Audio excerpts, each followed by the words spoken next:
So I told you I was going to do a couple of construction videos. Well, here's the first one.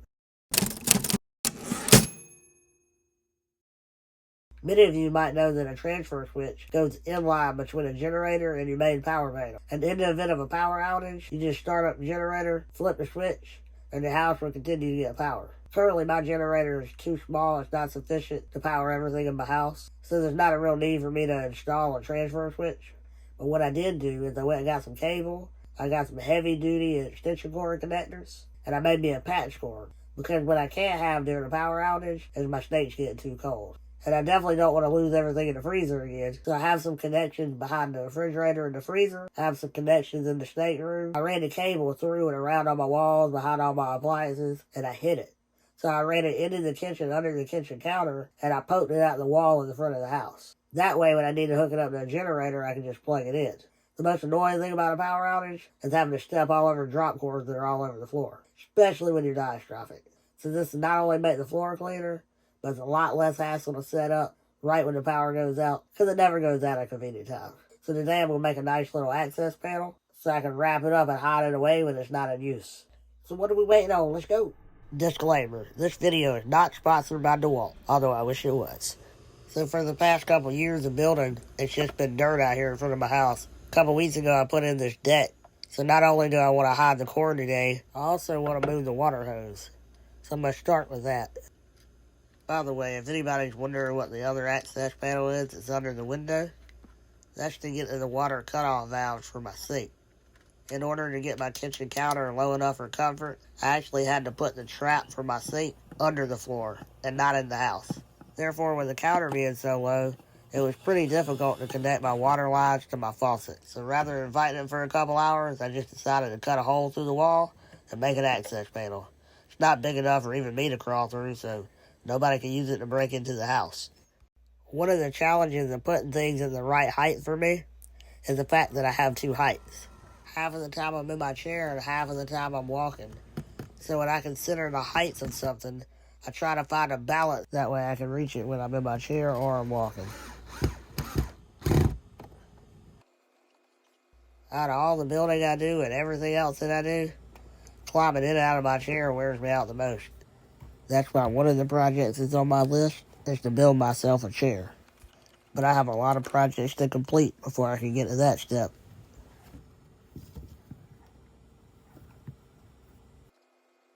Now let's get to building that box.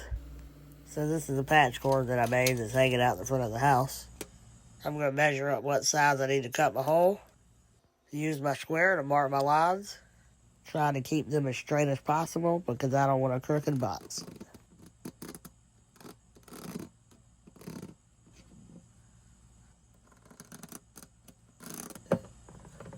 And now the fun part, to cut the hole.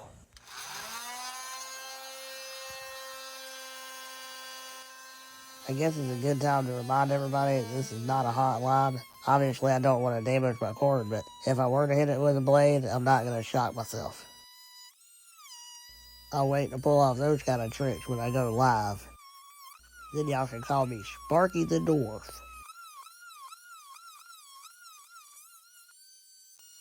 I'm starting to think I need to use the power editing more often on the job.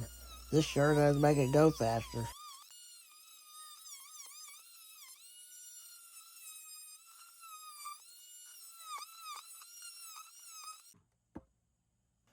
And voila. And this is the part that I realized I didn't have any gloves, and it's the heat of the summer, and I absolutely hate insulation. So I used everything around me to poke it in so I didn't have to use my hands.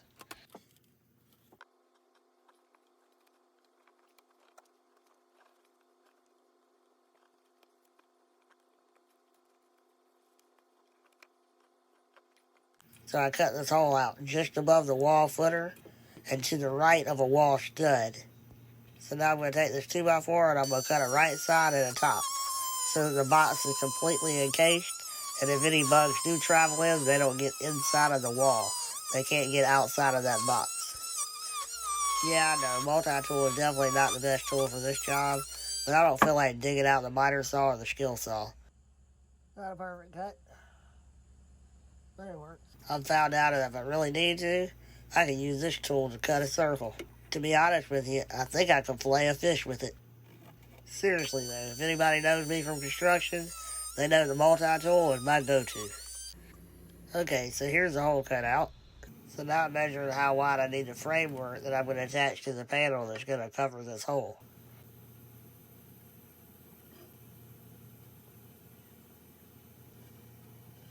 Now I just got to mark the lines, and I can use my favorite fillet knife again. So for full transparency, I did this project over 2 days because I was having major camera issues towards the end of the day. My iPhone kept saying full storage and it would stop recording. I didn't want to miss any footage, so I took a break and I came back the next day. That's why it appears to be darker in this video. So rather than having to measure out where the exact placement will be for the framework that I have to attach to the back of the panel, I put it in place and temporarily secured it with some painter's tape. Then I can put the panel into place and hit it with a nailer. This is a lot easier to measure to get the placement exactly perfect on the back of the panel. And no, I'm not nailing it to the house, I'm only nailing it to the framework that will be attached to the panel. And I'm using only 1-inch nails so they won't go through the back of the panel and hit my wire. Even though I had to stop for the night, at least I got the hole covered up and I didn't have any bugs coming in while I was sleeping. Not the door would have minded having something to chase. Okay, for day 2. I just gotta put some trim around it, keep the bugs out. And now for a brief life hack. Life hack 101.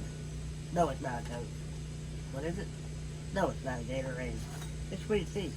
But a mini Gatorade bottle does fit in a Yeti. Now back to your regular scheduled broadcast. Okay, so I pulled the panel out and I'm going to go find something to trim this thing out with in my box of scraps.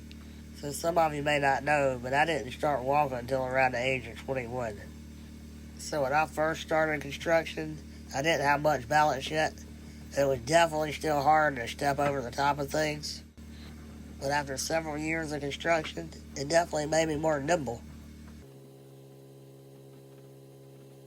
Now, if I can just get out of here without breaking my neck, I don't think I have workman's compensation.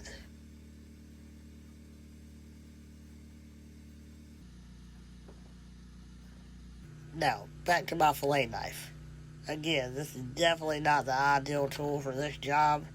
It'd be much easier to cut perfect 45-degree angles that I'm about to do with a miter saw, but I just don't want to dig it out. So I guess when you love the tool as much as I do, you'll use it for anything. Because there has to be an animal in every video. Hey buddy, what are you doing? And this is the point that everybody freaks out and says, don't cut your fingers. But if you ever use a multi-tool, you'll see how similar it is to what they cut your cast off with. It's an oscillating blade, so it just vibrates back and forth. You can get away with a small bumping in the blade without it really cutting you open. Luckily, I avoid that most of the time.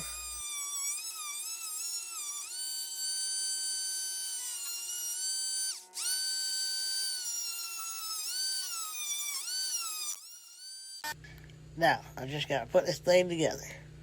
For this part, I decided to use wood glue. My 1-inch nails are just a little bit too long for the trim that I'm using. So if anybody knows me, they know I'm a perfectionist.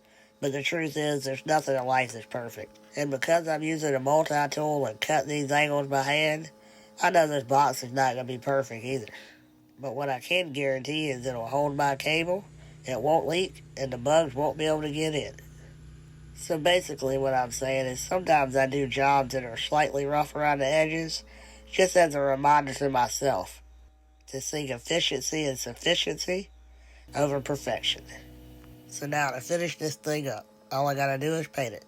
And yeah, I know it's not the best idea to paint on the deck without putting anything down, but I'm not gonna drip it. If it doesn't compromise structural integrity, and it doesn't leave me stranded down some random dirt road somewhere, I'm all about a shortcut. And I know what you're thinking. That's not a short joke. Now I just gotta touch up the spot on the wall where I took the water hose down, and over the screw holes where I built my box. Now when I get done, I'll let it dry for a little while before I put the box in, so I make sure it doesn't stick.